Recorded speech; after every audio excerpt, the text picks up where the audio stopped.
Hello everybody, this is a bit of a different video for me today, so I'm I'm never normally nervous anymore. I'm just like get stuck in, and yeah, today's a bit of a different video, as you can tell from the title. Today I'm going to be doing a story time, get ready with me style, as I did a video and I asked what everyone thought would be the best way for me to talk about my experience with cancer, and my family and a few of my friends said that I seem to relax more when I'm playing with my makeup, so it makes sense to relax, get ready and chat to you about what happened. So first of all, I've already primed my face. I won't tell you what I'm using, I'll put that all in the description box below. In all of my videos I do that. In case I lose track, or I'm hoping I don't cry, because if I've started my makeup I'm not going to want to cry, so but normally I can talk about it and I'm fine, so yeah. And I'm going to say so a lot, aren't I? That's the biggest introduction ever. Standard for me. But yeah, I won't tell you what makeup I'm putting on, so at least I won't have to worry about that, and I'll put that all in the description box like I always do. If I forget at the end, if you want to see more videos from me, I normally do different makeup looks, hauls. I've got some what they called DIYs coming that I'm planning, and I've done some routine videos, and I'm gonna start vlogging soon as well, which is like hilarious. You'll actually see how crazy I am in real life. Yeah, so if you want to see more from me, like and subscribe and click the notification bell so you don't miss any. Oh, I also do glossy box unboxings the day that they arrive as well, so there's that. I'm just gonna get started now, stop stalling and get on with it. I've already primed my face with a little bit of Clinique Moisture Surge, which you saw in my Clinique video. If you haven't watched it already, I'll link it below, or I'll try to remember to link it below. Everybody says that. Is that it? Oh, and I've put a bit of the vitamin C rollerball thing that was in my SUPERDRUG haul under my eyes ready, and I've let it soak in a bit so it's just like sticky ready. Right, I'm going to stop stalling and I'm going to get on now. I have no idea how this is going to go. I've never done anything like this before, so I'm like, focus. Basically, in 2015, I had to like sort of set the scene, as it were. I'm so bad at this already. I got a private dentist because I had a terrible phobia of going to the dentist. So it's really weird talking and doing my makeup. I keep saying that, don't I? But then in a normal video I do that anyway. Yes, I had a really bad fear of the dentist. I'm just going to put this all over in case anyone wonders what the heck I'm doing. If you've seen my videos before, you know I do that anyway. I had a phobia of the dentist, so I got a private dentist to help me get over my phobia, and she was really good. And I had a little lump here, just there. I had a little lump, and she said, if it gets any bigger, or it hurts, or it doesn't go, come back and see me, and I'll refer you to have it checked at the hospital. At this point, I had a phobia of doctors, tests, needles, pretty much everything you could be scared of to do with hospitals or anything medical. I wasn't good with anything like that. So basically that's what she told me. But because I was scared, it didn't really get any bigger, but it didn't go, and it did start to get like sore as well. It did start to hurt, and I had shooting pains in it. And I was like, oh, I'm sure it'll be fine, I can make it to my 6 months check.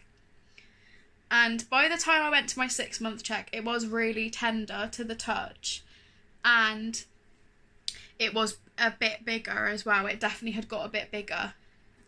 So obviously she was quite concerned, and she referred me straight away to be seen at the dental hospital here in Bristol, which if you haven't been, obviously if you're overseas you won't have been, but if you haven't been, it's a training hospital, and they're really nice there. Which I can say because I've been an awful lot. I'll get to that later. So yeah, so at this point I can't really remember. A lot of it is like blocked out, if that makes sense, because it was a really stressful time. But I can't really remember thinking, oh, it could be cancer. It didn't really cross my mind at that point that that's what it could be, if that makes sense. So I wasn't really worried that it was something really serious. I just wanted to know what it was and get rid of it, basically. I thought maybe it was like a type of abscess or something that just kept growing. I wasn't sure at that point. Neither was anybody else, to be fair. So I went to... I had everything. I did have everything ready, I promise. It's just sort of rolled underneath. Yeah, I went to the dental hospital and I was examined by a specialist in those kinds of lumps and bumps and things. She was really nice and she examined me, and then another specialist examined me. So I was sort of starting to get a bit concerned. Maybe it could be something a bit more serious that I hadn't thought about. But they both examined me and they thought it was just like a lump, basically, just some sort of mass that had grown. And they referred me again, and I had to have a needle prick test and an ultrasound in the same day. So they referred me for that, which is, you know, I wasn't keen on the needle part. I heard needle and I was starting to get a bit more worried. And so I went back for that, went back for the needle and for the ultrasound. Had the ultrasound first and they had a good look at the area, and then I had the needle prick test. If you haven't had any kind of if you've had an injection, it's completely different, so that doesn't help. But if you've never had any kind of needle prick test, it's really hard to explain how painful it is.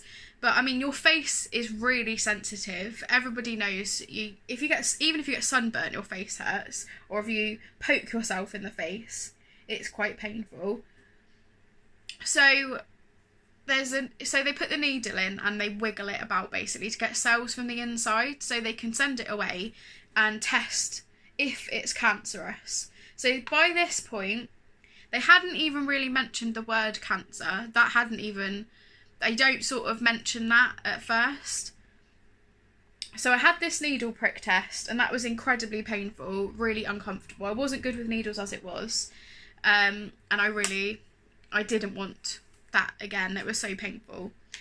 So I went back again I think it was a couple of weeks later. Most of my appointments were at least like 2 weeks apart. So that gives you some idea of how long this was going on for.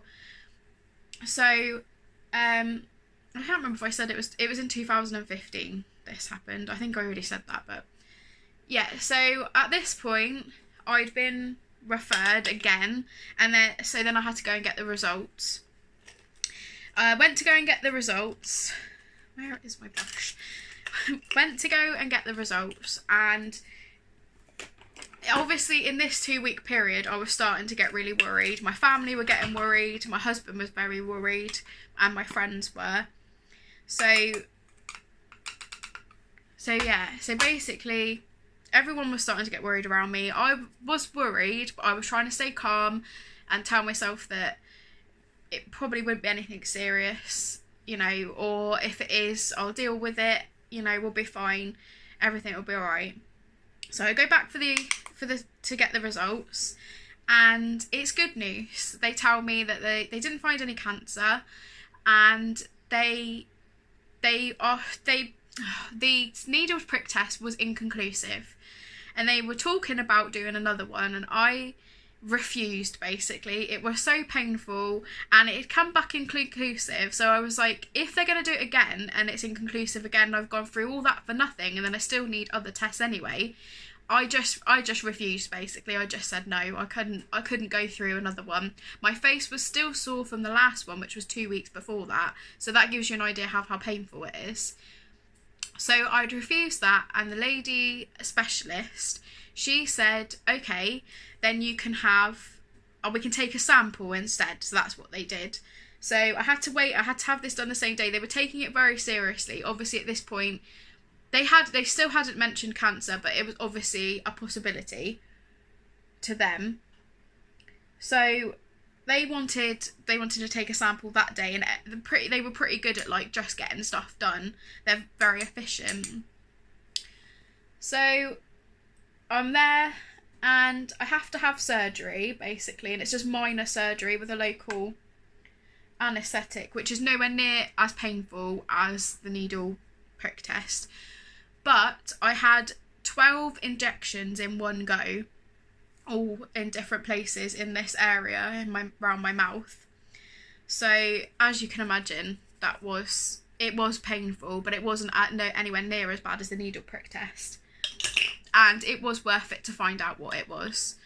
So I have a tiny sample was taken, and then I have to go on a liquid diet for a few days while it's healing. They stitch it all up and everything, and I was watching the stitches go past my face. I remember that really vividly, and because it was the first time I'd ever had stitches as well. I had I'm sure I had 4 or 5 stitches. I remember counting the needle going past. So I've had the sample taken, so now I've got to wait for the results from that as well. So that's more waiting. And the main thing about having cancer that I remember, that I haven't sort of blocked out, was the waiting for everything. I've just got powder all over me, so that's good. Yeah, it was the waiting around and going to the dental hospital. I was in there every month, sometimes every week, for results and checks and things. But so they send away the sample, and I go back 2 weeks later, and the sample is clear. There's no sign of any cancer, so they're happy to go ahead and book me in for a routine surgery to have it removed. And I think there's about a month in between that. It wasn't 2 weeks, it was about a month. So they book me in, and the routine surgery is at the dental hospital. It's not at the main hospital. So I go in for my surgery, and they send it. The surgery went really well. I nearly forgot that. They removed as little as possible. They were my surgeon was amazing. You couldn't even really tell from the outside that I'd had anything removed. There was hardly any swelling. There was a little bit. There was hardly any swelling. And I had to go on a liquid diet again. So I basically went on a liquid diet for about 6 weeks at first, all together with the first surgery with the sample being taken. And they sent that away. They sent the lump away that was actually there.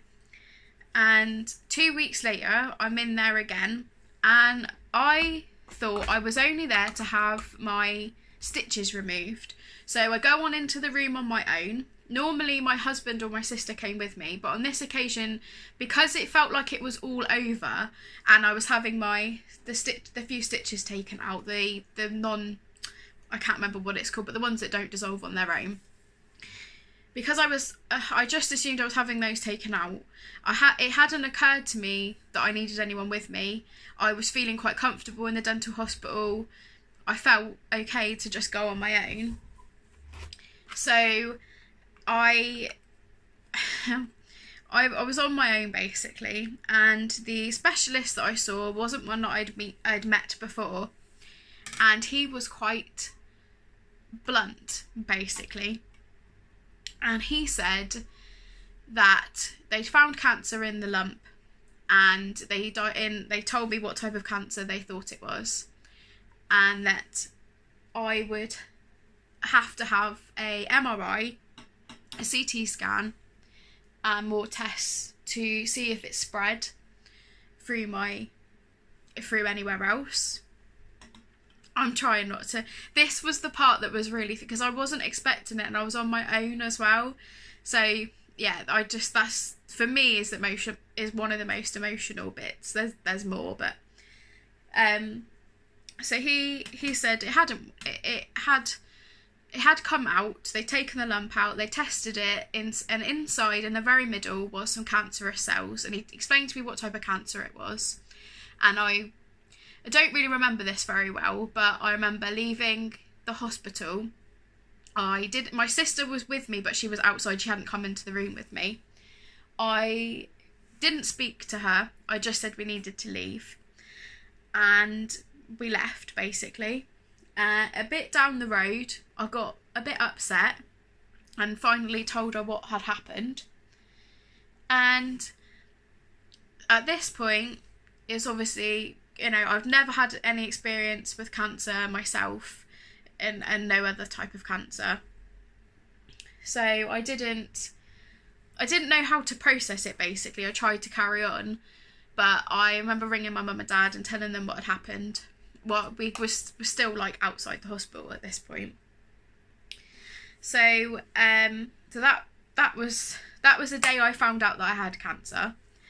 Then I had to go, and they fit me in on a Saturday as well. What I would like to say is, when you get diagnosed with cancer, or at least in my experience, because of the type of cancer that they thought it was, they were very, like, a test were like straight away. It was like booked on a Saturday morning, 10 o'clock, when they could fit it in, and I had to go and have a CT scan.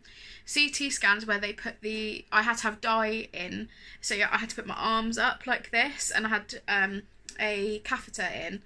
Was it a catheter? No, I had to have a cannula in. Catheter, that's the urine thing. I knew I was bound to get something wrong. See, I'm stalling with my makeup again. Keep getting distracted. But so I had to go for a CT scan, had to have dye, and I'd never had any kind of test like this before. The machine was terrifying. The nurse who did my test was obviously very, very used to just getting on with it, and I had no experience of what I was doing, so she put the cannula in and everything, and I had the dye running through. And you have to have the CT scan quite quickly. It's like a big machine, and it goes round and round. It makes a lot of noise. It's quite unnerving, especially if you've never experienced anything like that before. So I had to have that, and it makes you want to go to the toilet afterwards. If anyone's had one, you'll understand what I mean. So literally running to the toilet to go to the toilet, not very glamorous, but that's what happened. So I had to run to the toilet, and I remember being really tired a lot as well, because I suffer with anxiety anyway, so it takes a lot of energy. And my husband was very tired as well, because he's obviously reassuring me, and he was still working at this point as well, so he did take some time off a bit later into everything. So yeah, so I had a CT scan. A couple of days later I had an MRI scan, and that's where you actually go into the machine, and it's very small and claustrophobic, and you have I was bolted in, basically, quite literally bolted in. So I'm not even doing my eyes, but I was bolted into the MRI machine. I'd never experienced anything like this before, other than the CT scan, obviously. But the male nurse that I had, he was really nice. He was really reassuring. He talked to me the whole time, and he was really thorough, and they check like any areas where your cancer's likely to spread to and where it already is.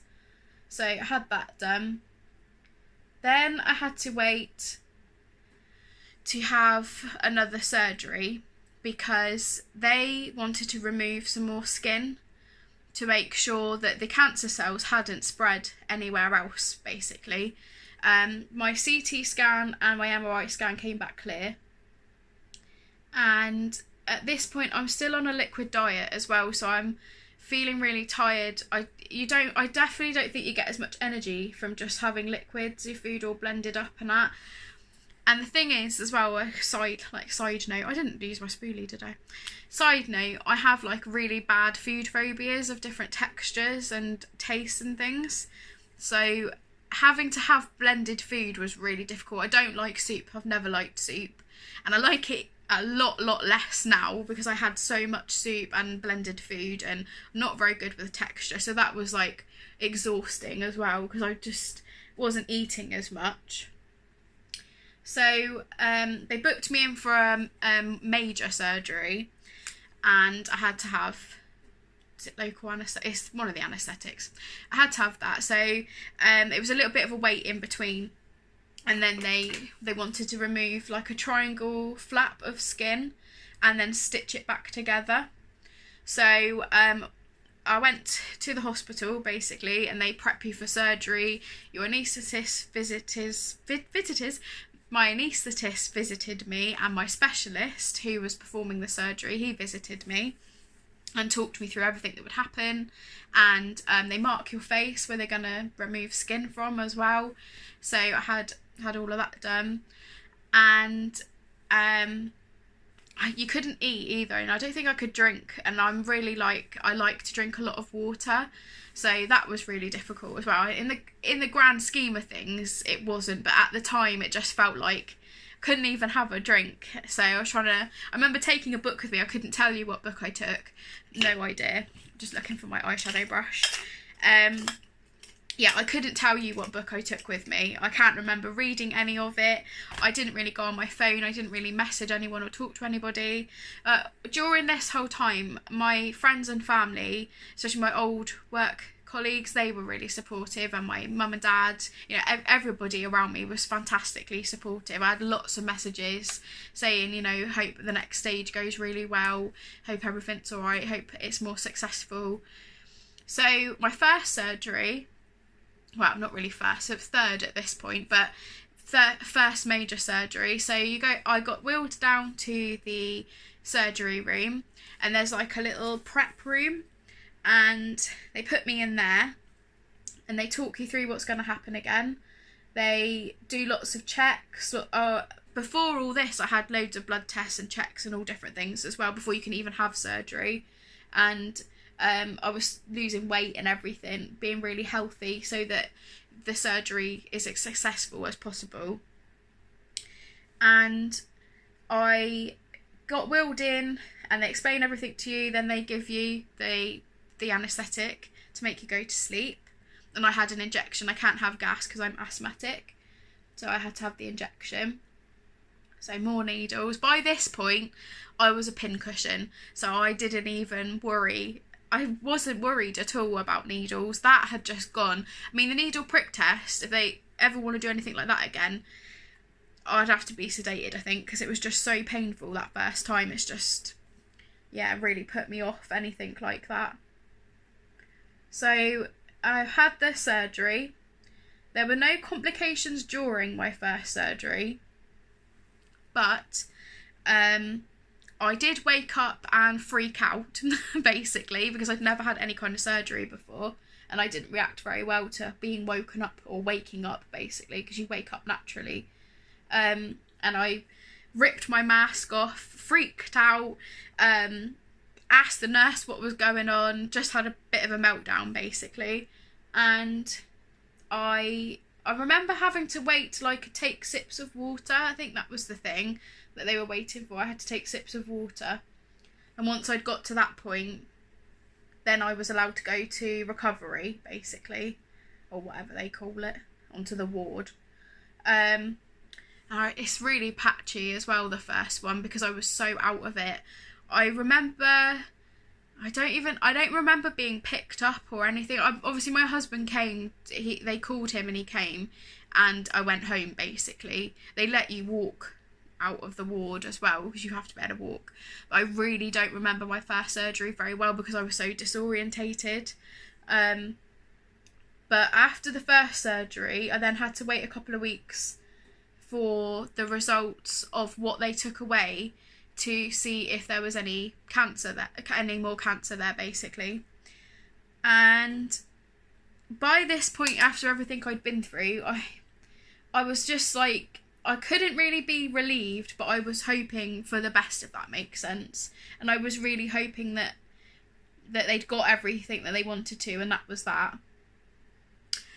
And I had the consultant that I didn't like very much again. There was only the one. My other specialist or consultant, whatever you want to call him, he was fantastic.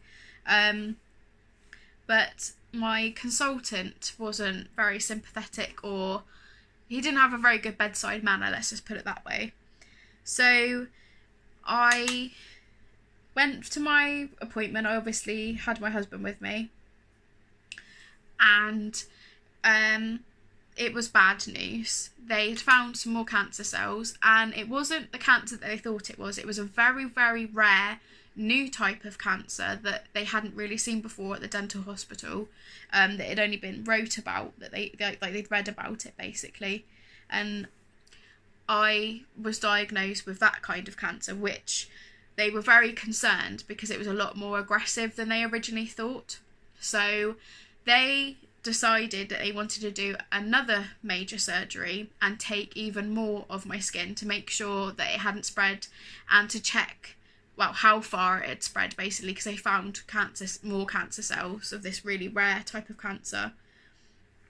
So yeah, that was really scary. I remember thinking, what am I going to do basically? Because if the next surgery didn't work, where they took even more, if that didn't work, I had to have radiotherapy, and that means burns in your mouth, losing your taste buds, a lot longer recovery, and also it's not guaranteed to work. I might have needed further surgery afterwards, reconstructive surgery. It would have been even more serious. And over this time, that it had been about 6 months almost in the time that this had all happened. So 2 weeks later, I was back in surgery and going through the same thing again, being told what was going to happen, speaking to the anaesthetist, and everyone was really positive around me. That really helped as well. So I had that at least, and we were all hoping for the best. And throughout all of this as well, what really kept me going was my sense of humour and just trying to keep things normal and having a laugh, because that's really important to me. I like to laugh and make other people laugh as well, as you probably noticed from my usual videos, and even this one as well. So yeah, so this had all been going on for about 6 months almost. So I had to have another surgery, and obviously I'm really scared that it's not going to work, and I found it really difficult to sort of, what's the word? To adjust to thinking that maybe that would the worst would happen basically. You sort of get into that mindset of, this has already happened, what's going to happen next? So that's how I was feeling. I realised I didn't do any blush. Too distracted talking. Oh no, not fallout. I was doing so well. So I have the next surgery. There were a few, because I'd just had a surgery, it's hard to explain, but your body is more at risk as well. I'd had a lot of blood tests before this one, a lot of health checks and all different things. Why did I put that back? Always when I realise I need it again as well. I'm quite liking this look actually. It's like dusky. So yeah, I have the surgery. There are a few complications with the second major surgery. My body doesn't react very well. I get very hot during the surgery. My body starts to burn up, and I have to have special cooling pads on my legs. So I wake up with those on my legs, which is fun. But I had to have like a big concoction of all different painkillers and all different things while I was under. So I wake up feeling a bit like groggy, and I had to have a tube up my nose, like a bigger tube this time, because obviously where they were taking more, they had to stretch out my nose a bit more, because I've got like a wonky nose now, but because it's like sewn together. But so I woke up with like a pain in my nose, and I had to have more painkillers, but I didn't freak out this time, so that was good. And then I really remember the nurse I had as well, the one who you wake up next to. They are amazing, because you're disorientated, you are grumpy because you've been in surgery, you don't feel very well. It's not a pleasant feeling, that's for sure. So I woke up next to her, and she was so lovely. She held my hand, and I woke up with like, I burnt my hand, by the way. I woke up with like a cannula here in the back of my hand, and then one here and another one here, like further down. I really distinctly remember her just looking at me, and I just looked at her, and she went, I don't know what that is, but I'm going to take it out now because it looks really angry because it was all red and sore. And yeah, goodness knows what they'd done to me. But obviously I found out later it was because I didn't have a very good reaction the second time. My body decided that it didn't want any more surgery, basically. It had a bit of a tantrum. Now I've put on too much blush. Although there's never too much blush, really.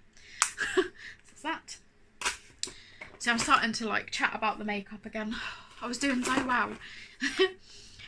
So where are we? Yes, I'd had the second surgery, and then I had to wait. I think it was only a week this time. Obviously, he didn't want to keep me waiting this time. I had to wait a week, and I'm trying to think which appointment this was as well. There were so many. Yeah, I had to wait a week and go back and get the results. Obviously, I had someone with me this time, and I remember my specialist who had been with me through the whole process, whole journey, basically.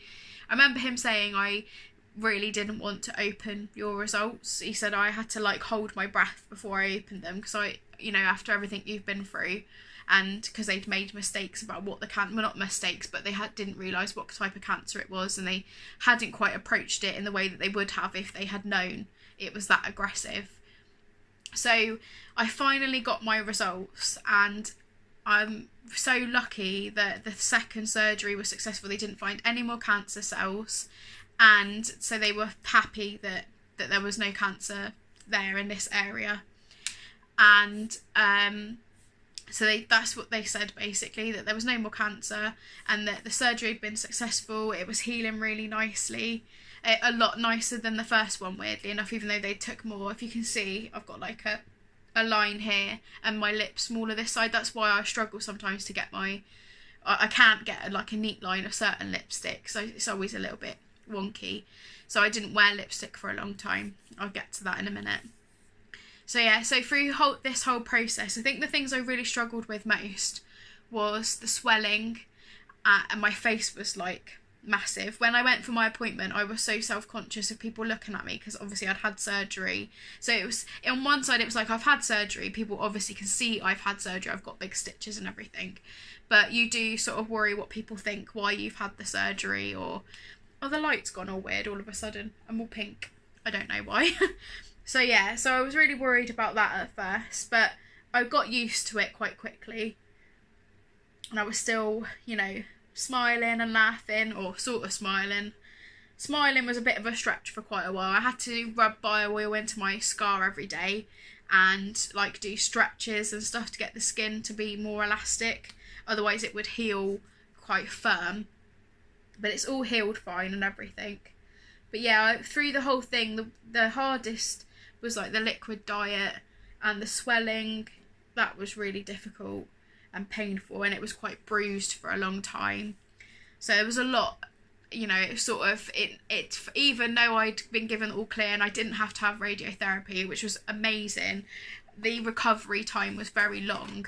And I remember after the last surgery, I lasted 3 days on a liquid diet, and I just cracked. I remember saying to my sister and my husband, I can't have any more liquid stuff. I remember having corned beef hash blended up with like gravy and that was the last liquid thing I ate. And then we had McDonald's, and I just ate like little bits at a time, really slowly, and it was like the best thing I'd ever eaten. I also remember leaving surgery, and there's a Marks and Spencer's in the BRI hospital here, in the Bristol Royal Infirmary. And they had like sandwiches and stuff, and I was so desperate for something to eat because it had been like, I can't remember, it's like over 12 hours that I'd eaten. It might have been 14 hours or something crazy that I hadn't eaten or drank anything. And I'd had a drink on the ward, but I hadn't had anything to eat because my mouth was still a bit sore, and they were a bit worried about giving me anything in case I stretched any of these, because there was all stitches like from here to here, so they were a bit worried about me stretching them. But by the time I'd got off the ward and been discharged and everything, and I was allowed to go home, I got to that point where I needed something to eat. And I remember buying a smoked salmon and cucumber sandwich because it was soft. And I can't find my lipstick. No, there it is. we're all right. Yeah, so I remember buying that and then just like tearing little pieces and eating that, and it was just like the best sandwich I'd ever eaten. I got like a bit addicted to them for a while because they were soft and easy to eat. But yeah, we had McDonald's like 3 days later. Not very healthy, admittedly, but it was just like the best meal I'd ever eaten. It was so amazing because it was just food. It was real proper food and not blended up and drunk through a straw, which was really difficult for me. So yeah, so that's basically what happened. And I had to like, I was swollen a lot, and I had to go for a lot of healing. And I also, at first, I forgot how dry this lipstick is. I'll put some gloss over the top. At first, I had to go to the, what's it called? The hospital, the dental hospital. I had to go every 2 weeks and have like my scar checked. So they kept a really close eye on me. And eventually it was like every month, or it was like every 2 weeks, and it was every 3 weeks, and it was every month. And now I'm at every 3 months. So, and that was it's like 3 years ago. So that's basically what happened. I can't do, at least now you can understand why I can't do my lipstick while I'm talking, because I've only got a small bit of lip basically. But I really wanted to do a video. Right, I've just finished that before I start talking again. I love the colour of this lipstick. It's so pretty. Actually, I might do like a little...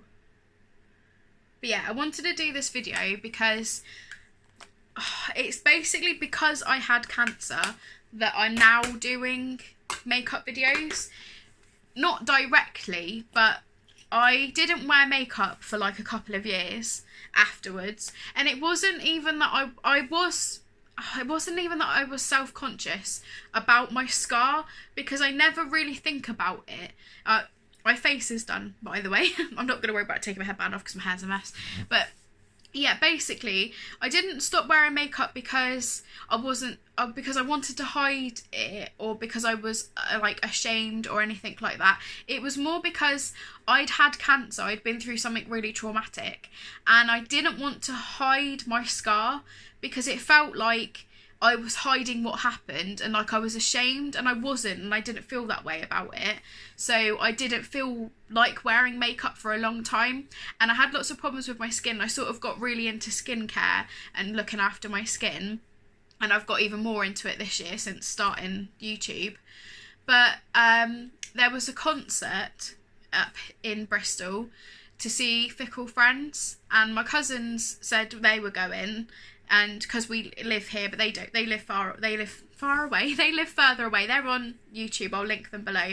But my cousins are on, their cousin said, we're going to go see Fickle Friends, and they knew we liked them.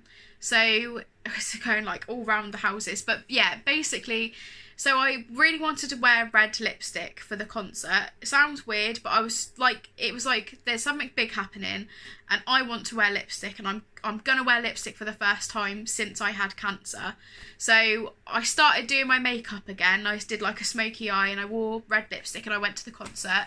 And it was the first like proper thing we'd been to since I got better, basically, because I did feel not self-conscious about my scar, but just after everything that happened, it just felt like I needed time to recover, if that makes sense, like mentally as well as my face physically, my scar and everything. So that was the first big event that we went to, or bigger event. And then my cousins started doing YouTube, and they were like, you should do your makeup and that. And I'm thinking about doing my hair on YouTube as well, because I dye my hair, well, I used to dye my hair a lot, but I'm not dyeing it as much at the moment while it's like getting stronger. So yeah, I was just like, oh, I could never do that. And I watched their videos, and then I did my first video, which I can't even remember. I think it was a glossy box unboxing. I got glossy box because I was starting to get back into makeup again. And I was just like, I'm just going to go for it. And I did my first video, and I unboxed my glossy box. And then here we are, basically. I mean, I'm not perfect at doing my makeup, but the fact that I'm even wearing makeup, that I feel like I'm comfortable enough now. I've been through cancer, I've got a scar on my face. Doing my makeup over my scar and doing my lipstick is awkward, especially on camera when you're trying to talk and concentrate as well. But I'm doing it, and I feel like I've put that behind me now. It's happened and I can talk about it. And because I thought I'd be really upset, and it's not that it wasn't upsetting, because it was, especially for, I think for my friends and family, the thought that I put them through that is more upsetting than what actually happened to me. But if I think about it a lot, then I do get, because even now, thinking about the traumatic parts of it, but I've come through that, and now I'm sat here in front of a camera, which I never thought I would do, making another ridiculously long video. But hopefully for story time you'll understand why I needed to take my time to talk properly. But I've got a box full of makeup, a box full of skincare, and a whole drawer full in the bedroom, and I'm doing things I never thought I would do. I never thought I'd sit in front of a camera and talk and put it on YouTube. It was not something that I thought was possible for me. So yeah, I'm here and I'm talking about it and I'm doing my makeup, so that's pretty amazing. And I'm not going to keep repeating myself, but if this video just helps one person, if you've got something on your body or in your body and you're worried about it, don't put it off. That if nobody else, or if nothing else comes from this video, if one person thinks something's bugging me, I don't feel right, or I've been putting this off a long time, or there's a test I need to go and have, or there's something, a scan or something you're putting off, or even not anything to do with medical, but something you're putting off, don't put it off. Go to the doctors, talk to somebody, do something, just don't put it off anymore. So I'm not being all preachy and like, oh, I went through cancer, and because anyone who knows me knows I'm not that sort of person, and how difficult this video is for me to film, because it's like talking about things that happened a long time ago and sort of dealing with them in a way. But I really, if just one person doesn't put something off or feels that, less disconnected, if you're going through cancer at the moment, or somebody who is, if this helps in some way, that means a lot to me. And I said all the other stuff at the beginning of the video, and this is the finished look, which is like a warm tone smoky look. Shocking, I know. But this is the finished look, and I'm just going to wrap it up there. See, I'm struggling now to just to say goodbye. But thank you for watching. If you lasted through nearly 45 minutes, I thank you so much. Please so I know that maybe in the future I could do more story time videos about other things, but not necessarily health things. But that was the biggest thing I've ever been through. And yes, I'm going to leave it there. Thank you for watching. Bye.